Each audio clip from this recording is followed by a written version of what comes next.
My adventure with procedural land generation started with a small project called Survival Island, a small game I had to make as my high school graduation product. It was a simple idea. You spawn on an island and you try to survive. Duh.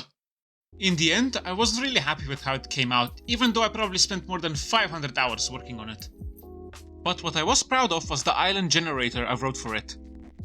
I didn't use noise or any fancy stuff like that because at the time I thought you had to be the creator of Minecraft to understand the quantum mechanics that were included with using noise. But more on that later. The island generator worked like this. I had an array that was the size of 10 numbers. First, it would pick a random number between 2 and 12 for every even position in the array.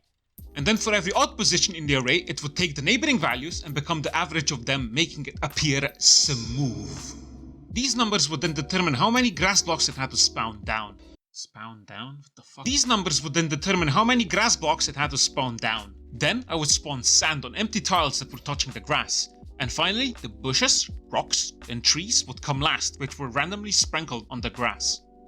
Of course there's more stuff behind it to make it look nice, but I don't remember how it worked. It wasn't anything special, and it had tons of room for improvements.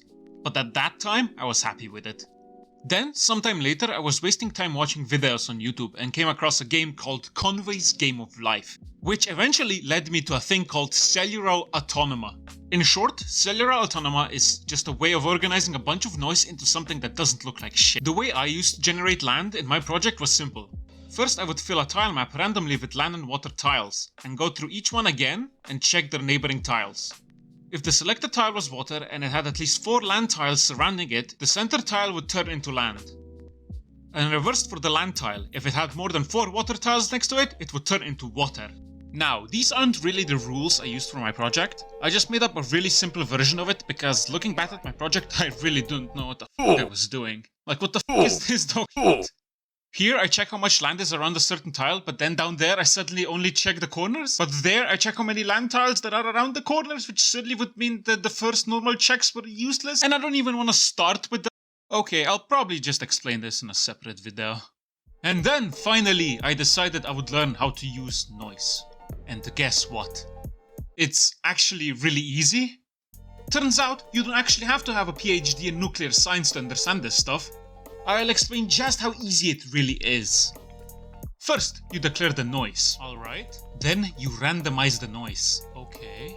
And that's it! What the fuck? From then on, you just search for the value in the noise using your desired position. It's legit the easiest thing ever, and it took me one video from this guy to understand basically everything. I am disappointed with myself for not realizing that I was scared of nothing. I'll show you some projects I've wrote using my newfound knowledge. First, I set out and made a little visualization of the noise. This is really simple. This part of the code returns a value between -1 and 1.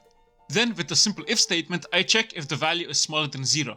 If it is, the tile is black. Otherwise, if it's not, then it's white. And then I just made a small offset on the z-axis, and this is what I got. After this, I made a basic land generator which works on the same principle. This returns a value between 0 and 8, then again I just matched the tile to the returned value, and that was it.